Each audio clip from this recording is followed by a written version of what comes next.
Welcome to Living Fullness, a podcast where two unusual friends explore all things friendships, relationships, and the Christian life. My name is Stina Constantine. And I'm Father Sean Burns. And each month we bring you a guest, someone who will share their experience and strengths with us, helping us to learn, grow, and live life to the full.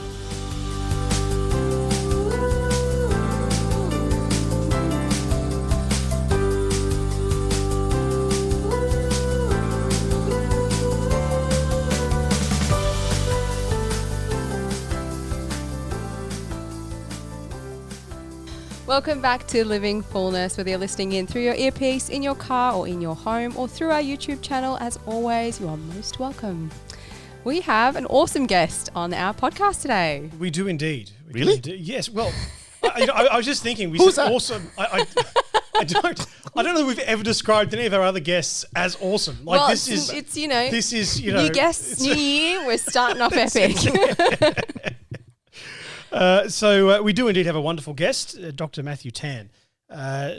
Matthew is a colleague of mine and a very good friend, and he is the Dean of Studies here at Vianney College at the seminary, and we worked together last year, and we still work together as part of the teaching faculty, and many more years to come. And many more years to come, we hope. That's right. And so you've now, in terms of your studies, you've got I think a licentiate in theology. I do indeed. And as well as a doctorate in theology as well. Mm-hmm. And you put both of these to excellent use in your teaching and also in your writing. You write for academic journals, but you also write for the blogosphere. And you might have encountered Matthew at Awkward Asian Theologian, which is an excellent blog. I recommend it to you. Matthew, could you just sort of briefly share your story with us? Yeah, sure. So I was born in Singapore, spent about half my life in Singapore before moving with my parents to Queensland. And it was there that I did my schooling, my university studies, finished my doctorate over in Queensland, and was also offered a scholarship to study in the Angelicum in Rome. So I went there for 2 years. Then I got offered a job to teach at Campion College over in Sydney. And so following my studies, I moved back to Australia, then moved to Sydney and taught in Sydney for about 10 years. And then in between, I also did a little stint in Chicago in the US. So I've lived in Europe, I've lived in America, but most of my working life has been in Sydney. And it's only this year that I've started working for the seminary here in Wagga. Mm. One of the things I'd just be keen to ask as well is was there, as you grew up and sort of took ownership of your faith, was there anything that kind of convicted you of the Christian faith? It was like, yeah, you know what, I'm going to stick with this thing. If there was one thing that I could say, made me commit, it probably would have been the Eucharist.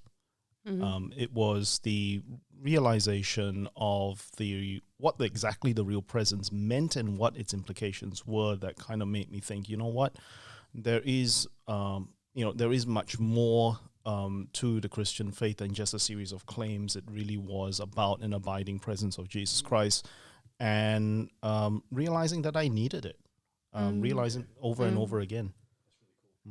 And when did this sort of realization happen for you? Was it a gradual thing? Was there a particular moment? Like what sort of? I think it did come gradually, but I can remember a distinct moment when I was at the Eucharist and finally realizing, that Jesus Christ was was standing there before. Standing is figuratively before me. Yeah. And yeah, I mean, it was at a Eucharist in one of the churches over in Brisbane. I probably was in my mid 20s when I finally realized the full implications of it. That's really awesome. Yeah, beautiful. So your Christian faith sort of informs your academic life, and one of the articles that you wrote last year caught my eye when I was teaching Christology, and it was entitled Pornography and Christology. And it initially, the title made me raise my eyebrows because you don't immediately put together these two, at least I hadn't put these two things together. For our listeners, Christology, would you be able to just give a bit of an explanation? Well, you are the lecturer in Christology. I think you can give a better explanation Boomerang than back. I can. I'm just a dean. Christology is the study of Jesus Christ. There you go. No. No, I know, right? The incarnation, saving work, everything about Christ's life and existence is studied in, And the implications of that for your life. For that for us, yeah. Yeah. So I admit I raised my eyebrows at it, Yes. and that was the hope, he said. You do that with your titles, though, don't you? That's very deliberate. Yeah. Once I read it, I was more convinced than ever that Christology is essential to addressing the cultural scourge that is pornography. So could you summarize for us what the article was about? Sure. If I had the article had two elements of argumentation.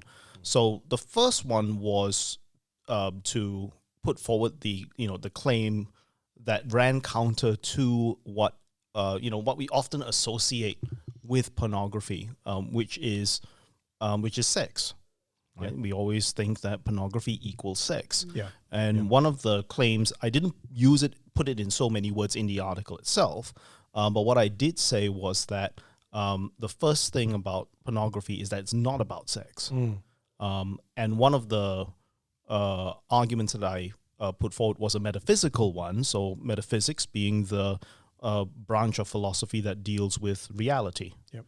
And I basically said that if you look at pornography works with a particular philosophy in mind, and this philosophy in mind was a philosophy known as possibilism. Possibilism is the idea that reality is not to be found in what is actual, but is to be found in what can be.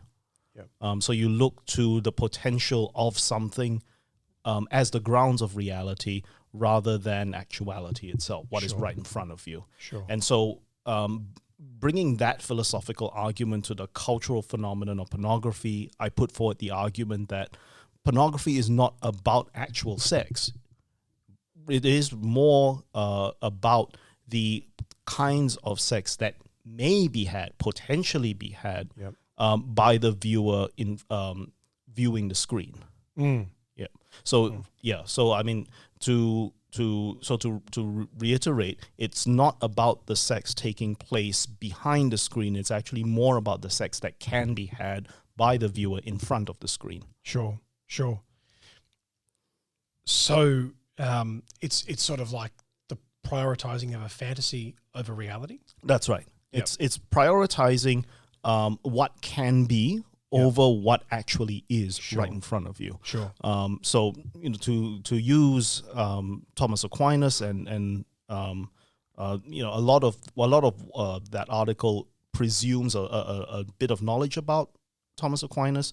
Aquinas talked about what he called the priority of actuality or act over potency, which is possibility.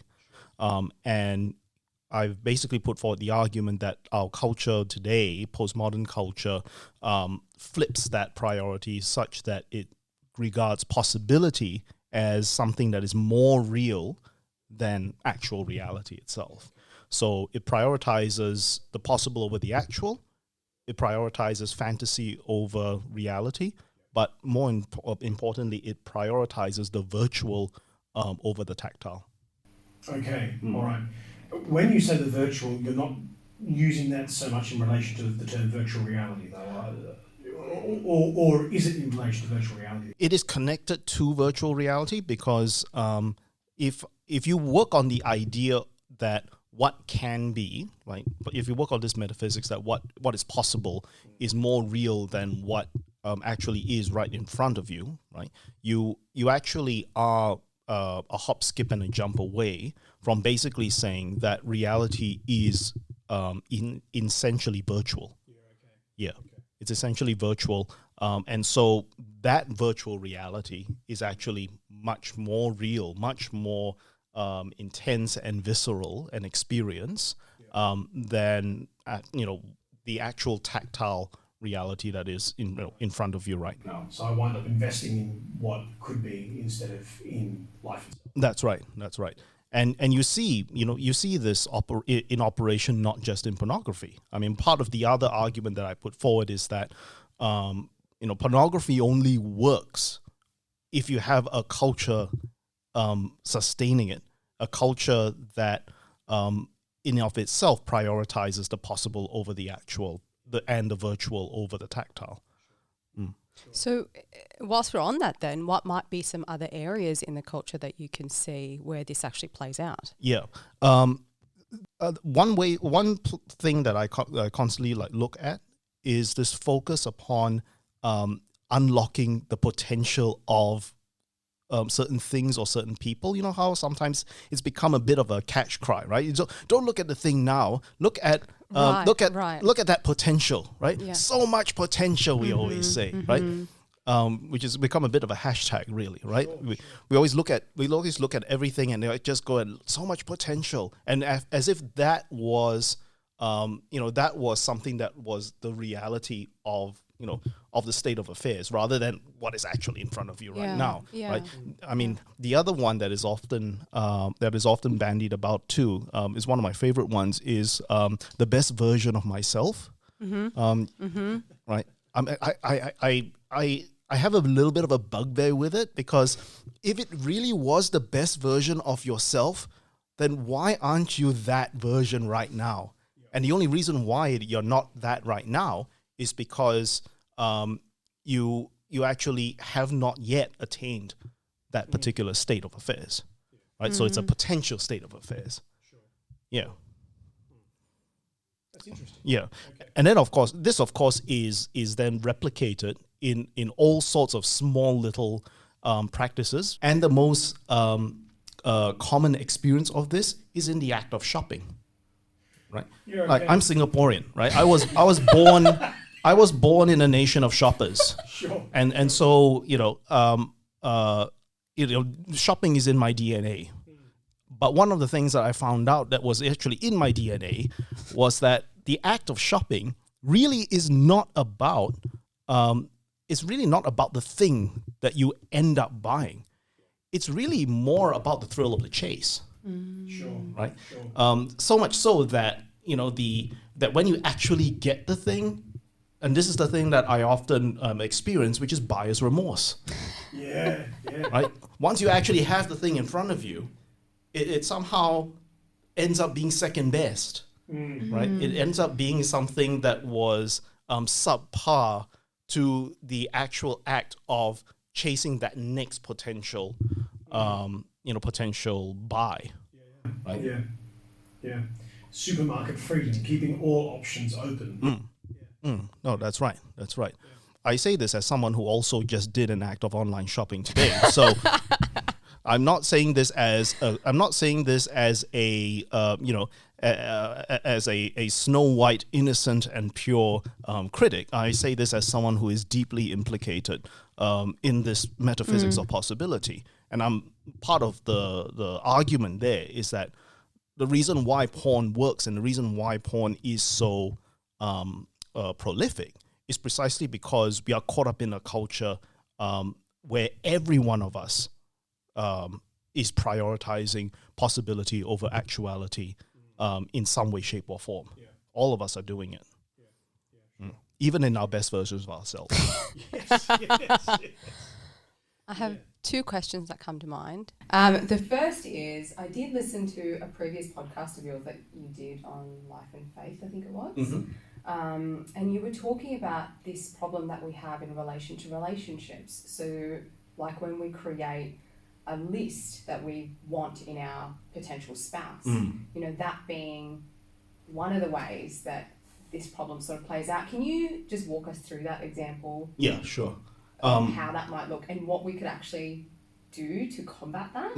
Yeah, sure. So I just for the sake of context, I looked at the checklist, what I call the checklist approach to relationships, as one of the cultural outflows of this metaphysics of prioritizing possibility over actuality. One of the cultural twists, if I have to put a word on it, one of the twists about this metaphysics of possibility over actuality is that it doesn't only prioritize the possible over the actual, but it also prioritizes a series of abstracts over the concrete. And one of the ways in which these abstracts play itself out, in real life, is in turning concrete persons, into a set of traits and characteristics that you can then just tick off in a checklist. And you do this with spouses, and you do this in relationships as well, but you also do it in all of our human relationships. And again, I say this as someone who actually is deeply implicated in this checklist mentality to our relationships. We do this with our friends. We do this with our family members. We do this with our pets, right? I mean, not to say that pets are persons, but we treat them in pretty much the same way. And what is happening is that we're just taking these abstract concepts of what we think a person ought to be, and then foisting it upon this concrete flesh and blood reality of a person in front of you, so that you judge the person's worth not by what is present in front of you, but what you wanted that person to be, as is listed or stated in these list of traits and characteristics that you tick off in a checklist. Yeah. Did that answer your question? And I guess the struggle that I have is that someone might hear what you're saying and go, well, knee-jerk reaction, let's chuck the list away altogether. And along with it, let's chuck the standard that I uphold for any relationship that I might enter into. Because, that is all in the one box, and that sounds like it's unhealthy, so I'm just going to get rid of the whole thing. That doesn't sit well with me. Sure. Because our standards shouldn't be, we shouldn't let go of our standards. Sure. Because that is sort of founded on our values and what we want and what we deem to be healthy in a relationship. So where does where's the line, so to speak, or how do we differentiate? No, that's a fair question. I think part of the reason why I focus on that checklist mentality is precisely because of the abstractness of the list of traits and characteristics, and expecting people to actually live up to those traits and characteristics, rather than actually encouraging a person to live out a particular way of life that can be embodied, right? I think part of the thing about having, it's not to say that not having a checklist means not having standards. I think there should be standards, right? When it comes to relationships, it's just that when you turn it into a list of abstracts, very often the concrete person may not be able to live up to those abstracts. Yeah. Right. Whereas if you were to look at the relationship in terms of an embodied person, what you then start looking for is not so much standards, like a standard as this sort of like abstract principle, abstract formula. Does this person match the formula kind of thing? Rather, you then ask whether this person actually embodies, certain, how shall I put it, certain virtues, Yes. right? Yes. Certain ways of life that you find attractive. Now, when you frame it in those terms, it no longer becomes a checklist, right? It no longer becomes abstract. Yeah. You're dealing with the person. You're actually Yeah. dealing with the reality of the person that is in front of you. Yes. Just thinking about the way that you're framing it, a checklist mentality could actually have a detrimental effect to the upholding of standards. Insofar as I have somebody who, say that my standards for a wife, I mean, obviously I'm getting married. It's good to clarify I that. just thought I'd stick that out there. So, my standards for... You hear it here first, folks. Yeah, that's right. Yeah. Father Sean is off the market. Sorry, everybody. It's bad news, I know. In case anybody was wondering. Tragic. Yeah, that's right. Yep. So that my standards were, sort of must be Catholic.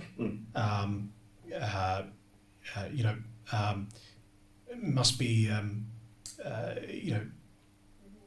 must desire to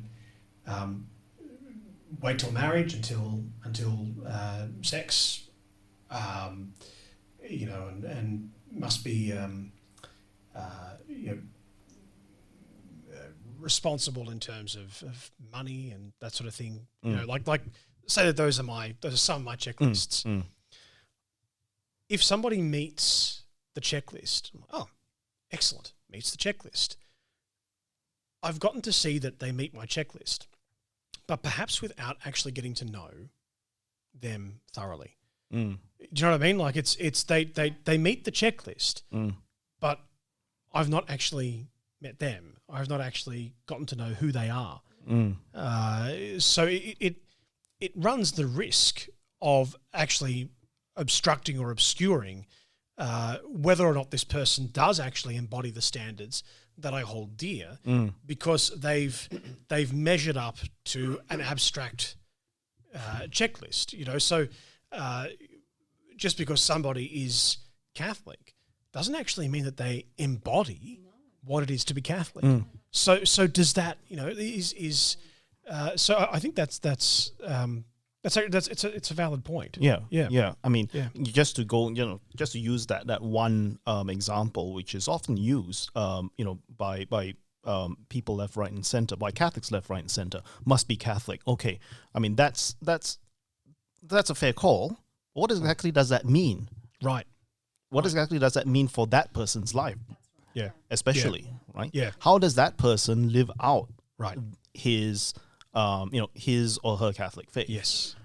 Right. And, lo and behold, you may actually find that how one person lives out his or her Catholic faith may not actually be the standard that you're looking for. Yep. And then there's I know there's other standards that you mentioned as well, like say not having sex, saving sex for marriage. Say the person saves sex for marriage, but then is also manipulative and controlling. Right. Okay. Right. Okay. I mean, okay, yes, he's manipulative and controlling, but at least he's a virgin. I mean, again, right? But yes, I hear your point. Like if the checklist is only about certain physical characteristics or certain actions and behaviours, we've kind of lost the plot. Right. Like, Yeah. We're not actually talking about what we're truly desiring. And you said before that we're actually attracted to. Because you can have a checklist that seems attractive, Yeah. but you're actually not drawn to.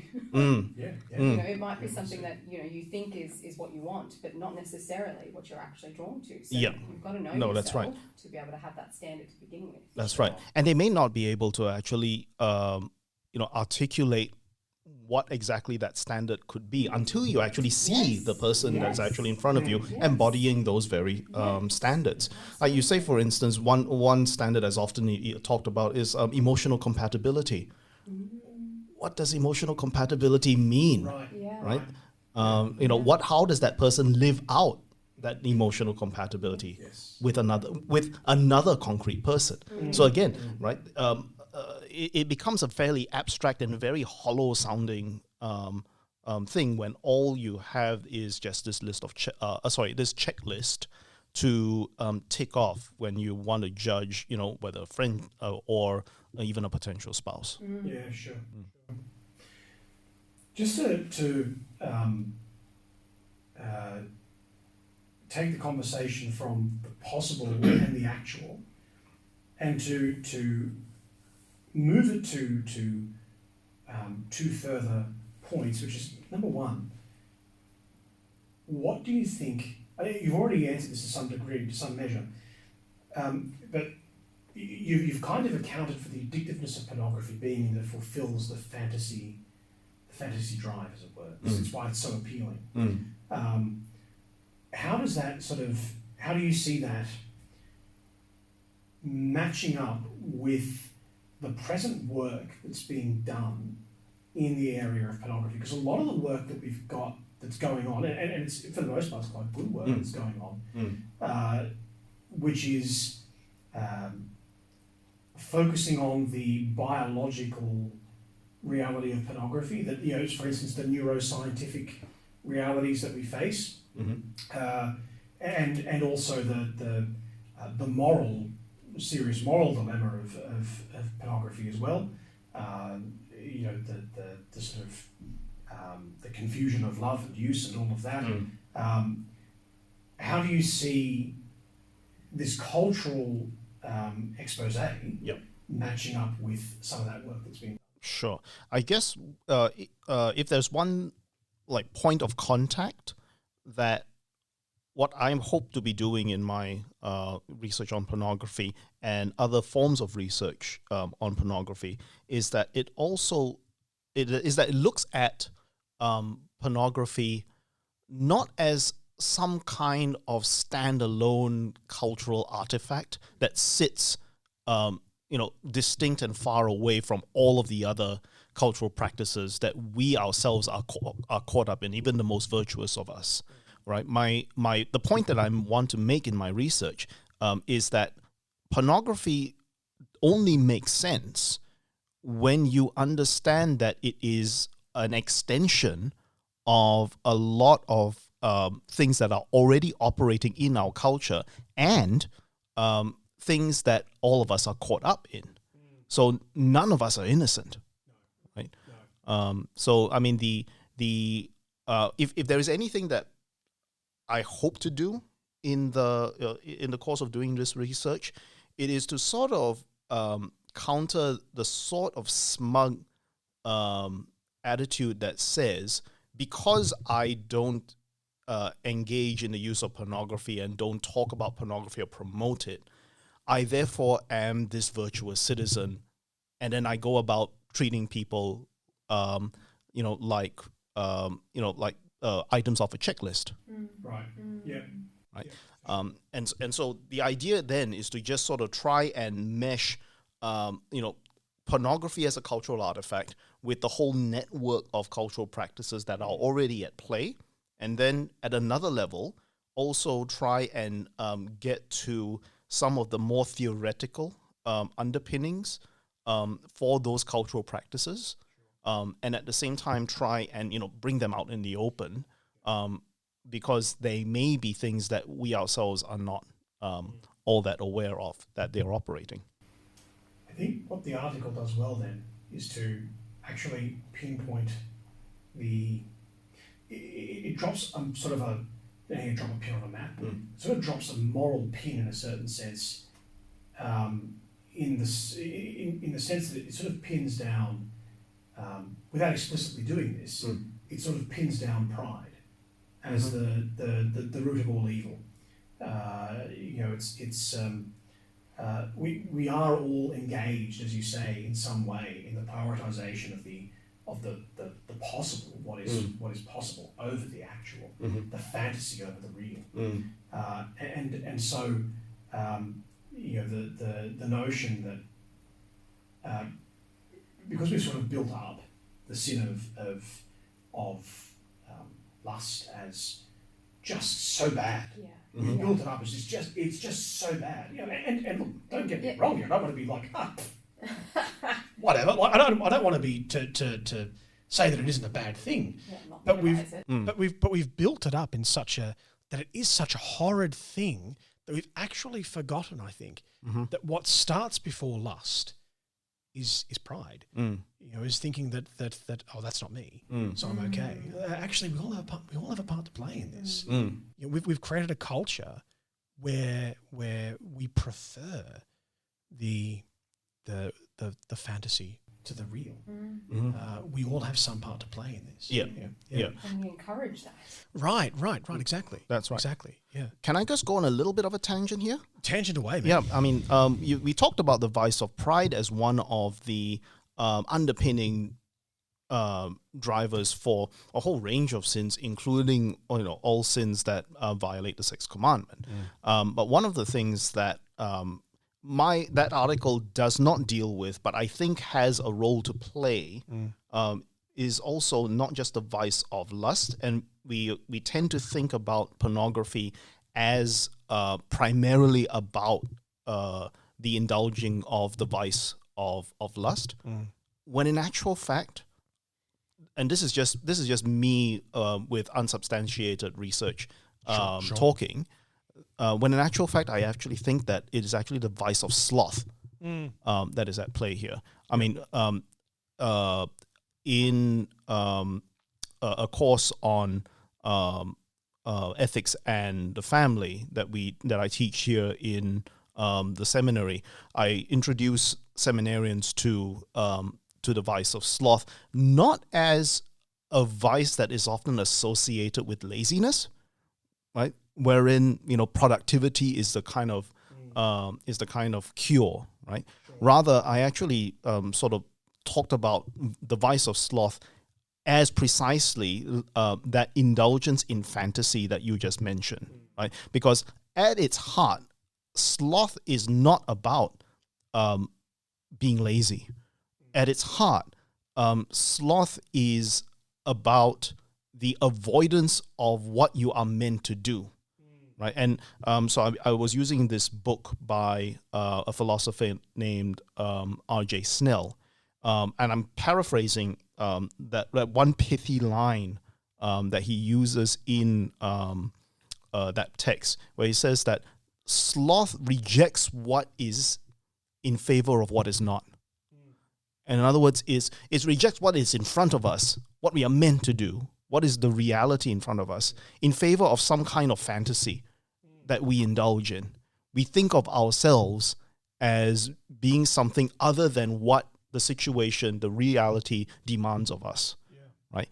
And pornography plays into that, right? Because pornography is, in a way, a form of denial of reality, right? So I talked about how porn is not about sex. One of the other things that I also am working on, a theme that I'm working on, is this idea that porn is not erotic, right? And by this I mean that we often think that that porn is actually used as a means to indulge in an erotic experience, and that is the aim of the use of pornography. When the research seems to suggest that pornography very often is used as a means of anesthesia. It's a means of avoidance of a whole range of wounds, of injuries, of anxieties and insecurities that we'd rather not feel. Sure. Right? Sure. So rather than face the wound, the insecurity, right, which is the reality in front of us, rather than face that, we favor some other kind of fantasy where we don't have to deal with that. Yeah. So with that being the case then, what does Christology have to do with the problem of pornography? So there's kind of like two sides to this argument, right? The first side to the argument relates to the point that I made earlier regarding pornography as a means of not feeling or avoiding something. You can put it more positively, right? And this is where the Christological dimension comes in. When we engage in the use of pornography, we are also wanting not just the erotic thrill, right? There's actually something more at play than just the erotic thrill. And again, it goes off this this anecdotal evidence that we do not primarily use pornography for the erotic thrill, right? We're using it as a means to escape from something. And this escaping from something has a Christological dimension, precisely because when we talk about the Christological, we talk about a moment of redemption, a moment of being saved from something, being delivered from something. And pornography has this Christological dimension, I argue, insofar as pornography delivers us from the burden of having to face whatever painful reality that most porn users face. So that is the critical dimension of Christology. The other dimension of Christology is that if you understand that pornography is a form of redemption, right? It's a postmodern form of redemption, whereby we use erotic thrills as a means to cover up or deliver us from painful realities, then understanding or finding a response to the problem of pornography will also have to, I suppose, tackle, engage, unpack what a proper Christology looks like, right? And a proper Christology must have at its heart the person of Jesus Christ, right? And so that's the constructive part of the argument, so to speak. So pornography offers a false soteriology. Sorry, I was about to use that word and realised. Saving logic, saving work. Saving logic. So it offers a false saving logic. And I've often, when I've spoken to young men about this issue, I've often likened pornography to like the worst roommate you've ever had in your life, who makes all these swell promises about, I'll pay my rent on time, and I won't break all your things, I swear. And then all of a sudden you discover that the rent's not been paid for like 3 months and all your stuff is broken. Yeah, and even the remote controls don't have batteries anymore. Like, it's everything's been pillaged. No promises have been delivered. So it's sort of a false messiah in pornography that swears black and blue, oh look, everything's going to be great. Yep. But then never delivers. And strangely, or perhaps not so strangely, I suppose, when one favours the deliverance from the actual to indulge in the potential, it's we go back to this false promise again and again and again. So I guess the question now sort of comes to this is the theory, or this is the underpinning.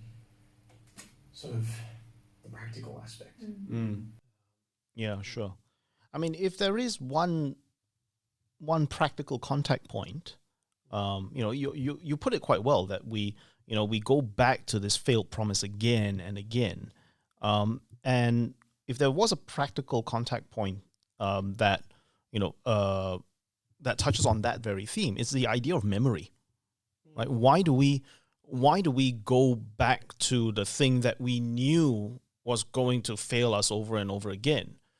A lot of it has to do with the fact that it's basically what we remember, right? And we go back to what is familiar, right? What is remembered is what is familiar, and what is familiar is comfortable. Yeah.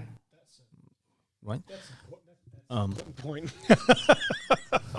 And and part of the reason why we go back to all of these, failed messiahs, and that's essentially what pornography is. Pornography is a failed messiah, right, or a false messiah, right, because it fails, to fulfill its function as a Messiah, right? And a lot of that has to do with the fact that we have these kind of like wounded memories, and that wounded memory causes us to turn back to the thing that has been constantly failing us. And what kind of breaks the cycle, right? What breaks this cycle is a new memory, right? A new memory that basically does wherein a Messiah comes in and fulfills that function of Messiah, right? And that, of course, right, can only be found in Jesus Christ, and which is part of the reason why I say that what saves us from the failed Christology of pornography is the language of a true Christology, right, which is to be found in the incarnate Word. Yeah, that's really awesome. Do you want me to develop on that a little bit more? Go for it. Okay. Yeah. So why does Christ fulfill that function of Messiah in a way that pornography, with its prioritization of fantasy or possibility over actuality and the concrete, is precisely because when we think about Christ as the we tend to think about Christ as just Jesus of Nazareth, as the guy that lived 2,000 years ago in Palestine and has absolutely nothing to do with us, right? Yeah. But if you go back 2,000 years ago, there were these dudes, right? We call them the church fathers, who who spoke about Jesus of Nazareth also as this pithy title called the Divine Word, right? And the Incarnate Word. Now, why did they talk about this idea of the Incarnate Word or the Divine Logos, right? They use the Greek term, right? The Divine Word is, for the Church Fathers, was not just a guy who lived a long time ago. He was the source of all divine ideas, right? Yeah. And so everything that does exist and everything that could exist, possibility, right, is to be found in this divine word. And this divine word didn't just remain divine, right? As Scripture says that that God emptied Himself to take the form of a man, right? Jesus of Nazareth, right? And so in becoming incarnate, in becoming a person of Jesus of Nazareth, those all those ideas, all those potential concepts are now embodied in a flesh and blood actuality, right? And so Jesus Christ is the Christ figure, the Messiah, right, that counters the false Messiah of pornography, precisely because whilst pornography kind of leaves everything in potency, in the potential, Jesus Christ delivers all that potential in the actual. He is the convergence of both all that can be with all that is, right? And insofar as we have this memory, right, Jesus Christ comes to us, in the form of a memory, right? A memory that we, that we live through from in our baptism, right? In our baptism, we remember Jesus Christ's death and resurrection, right? We are inserted into Christ's memory. And insofar as we are inserted into Christ's memory, that memory can help counter the wounded memory of the porn user. Yeah. That's incredible. That's marvelous. Yeah. And did that make sense? No, it did. Okay. It made a lot of sense. In the context of sort of human formation, which is I mean, one of the terms that we've lived and breathed for a long time, in terms of seminary formation. So what you're talking about, I think, requires it requires multiple facets or multiple approaches for that memory to actually have that healing effect. Like it's one of the things that I'm thinking of is that I'm very critical when I hear people tell me that the advice that they received in confession was, well, you just pray and everything's going to be okay. Do you know what I mean? Like it's as far as advice goes for this issue, it's like, well, okay, prayer is going to be an essential component of getting to know Jesus Christ, and therefore an essential component of being inserted into the memory of Christ. It's one can't do it without prayer, because otherwise you can't get to know the Lord. But also, grace builds on nature. So also, I have to get right there may be certain psychological wounds, and therefore I may need some kind of professional help. And it's okay to actually say, you know what, as part of my healing as a human being, I need to look for some professional help. There's no weakness in that. No. Well, that's right. No, that's right. It's all part of that dimension that you were talking about before, which is that the eternal Word took on flesh. And therefore, whatever redemption that is carried out is always going to have this necessary human component, a necessary fleshly component, because we are not redeemed aside from the humanity of Christ. We've our own humanity has to be formed in such a fashion to be able to receive that, and that formation itself is not done without God's grace. That's right. That is not separate from God's work. But work does have to be done on that human dimension, the psychological dimension, the dimension of habit. All that's all area that needs to be worked on. So that that was just the point that I wanted to make, was that I think you've captured the essence of what's required in order to that Christ will actually heal that wound.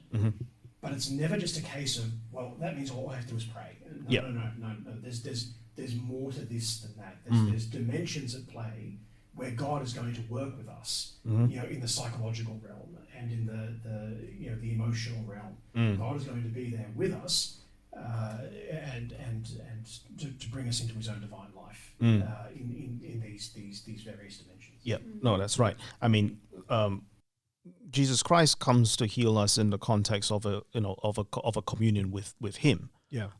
But at the same time, that communion with Him is also replicated here on this side of heaven, right? In the various forms of communion that we have with others. And our healing at that level, at the human level, can only take place at the level of communion with others, right? Because we can't do this on our own. And part of the main reason why we can't do this on our own is because we have a very, very great ability to fool ourselves.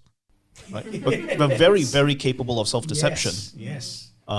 And so that other person is always needed, right?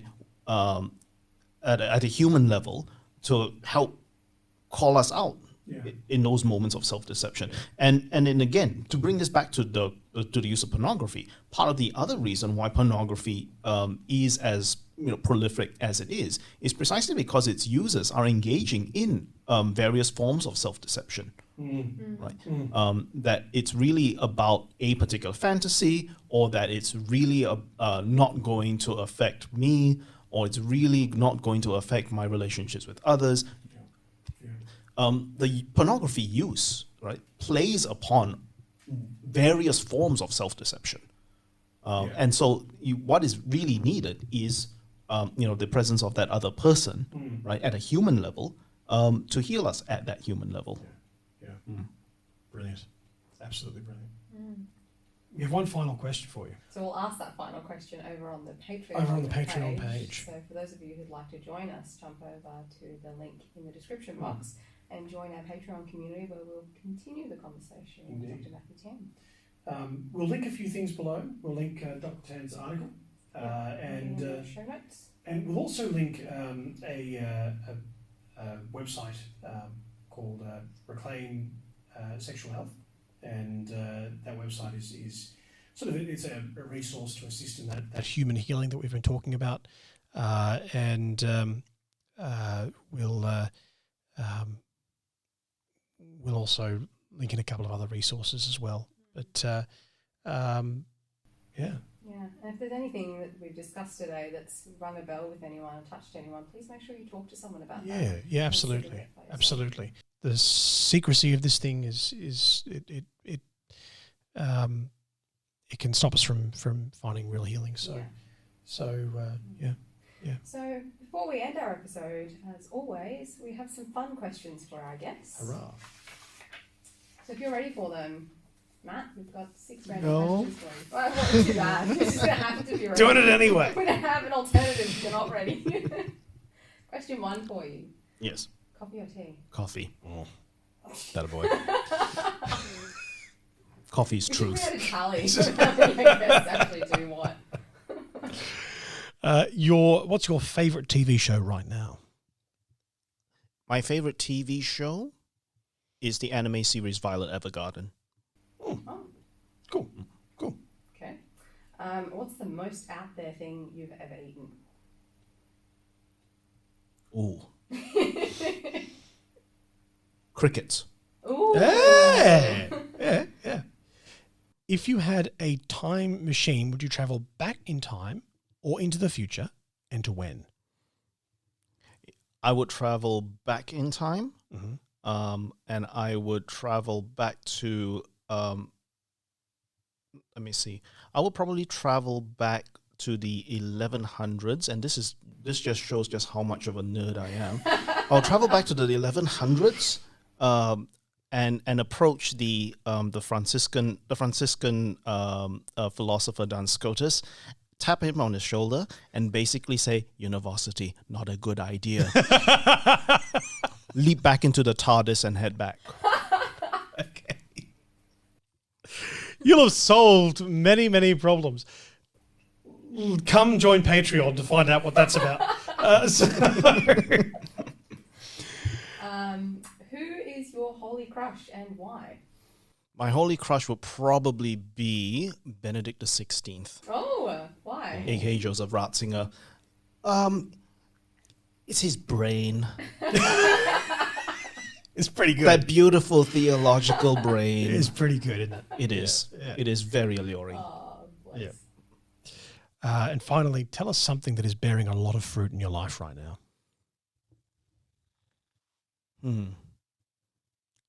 If I had to put it down to one, it probably would be this research topic on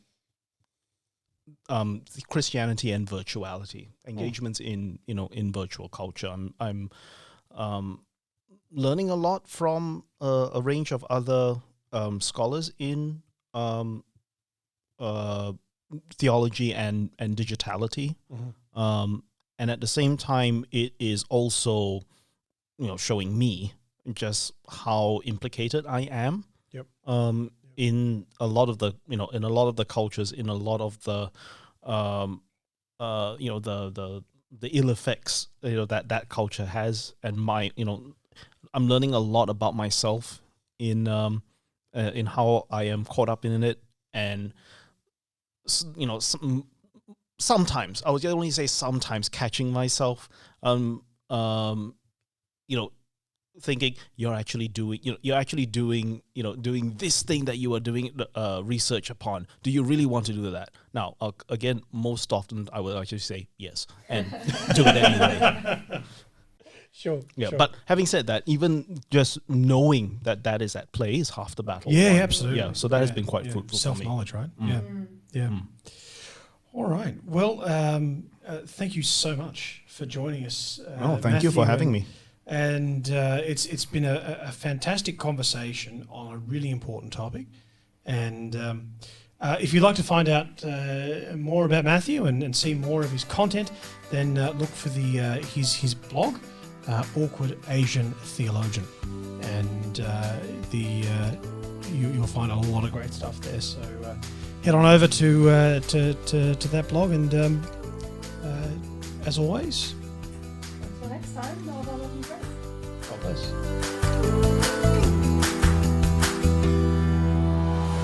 Thank you so much for joining us this week on Living Fullness. We hope that in this episode there was something useful or helpful or something that blessed your life. If that is the case, would you please consider sharing this podcast with someone? Perhaps it will bless their lives too. Please also subscribe to the podcast and leave us a review so that others can find the podcast too. And join us over on our social media, Living Fullness on Instagram and Virtue Ministry on Facebook.